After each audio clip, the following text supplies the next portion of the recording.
Next one. We've got another leaked email exchange. Turns out allegedly impartial debate moderator John Harwood, well, he was emailing the Clinton campaign starting last year. He was emailing Chairman John Podesta, and quite often. Some of it was talking about, later on, his performance at CNBC's Republican primary debate last year. Here's a look back. Here's what happened. Let's be honest. Is this a comic book version of a presidential campaign? It's not a comic book, and it's not a very nicely asked question the way you say that. I talked to economic advisors who have served presidents of both parties. They said that you have as much chance of cutting taxes that much without increasing the deficit as you would of flying away from that podium by flapping your arms really hard. Then you have to get rid of Larry Kudlow, who sits on your panel, who's a great guy, who came out the other day and said, I love Trump's tax plan. Since you're the champion of Americans living paycheck to paycheck, don't you have that backward?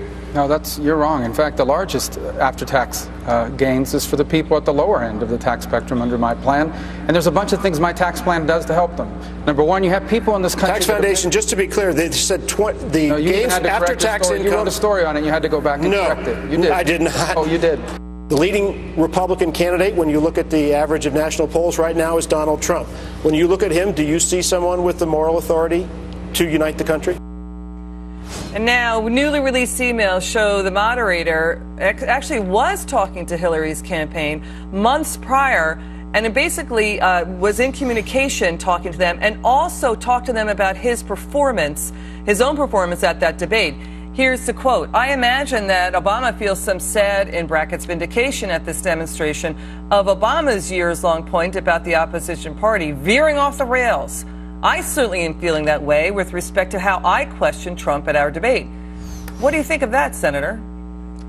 Yeah, Elizabeth, I really can't tell you on the air what I really feel because I may get fired, but this is just another example of the incredible media bias, unlike anything I've ever seen in the 21 races that I've actually run, or anything I've ever seen in any political race ever in my lifetime.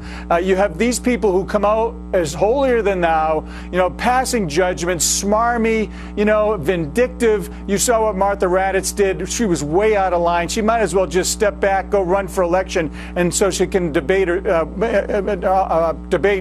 well on an election stage. But no, these guys want to go and throw their agenda, and that's another reason why the American people, many of them, hopefully will get out and vote for Trump. And by the way, Elizabeth, just to add one thing, anybody who says they're going to write in Pence or write in John Stark or anyone else, it's a wasted vote, and it's a cop-out. It's Hillary or Trump. And if you look at Hillary with the higher taxes, sanctuary cities, loose borders, and Trump versus lower taxes, strong border, strong law enforcement, I mean, that still wins for me regardless of the flaws of him.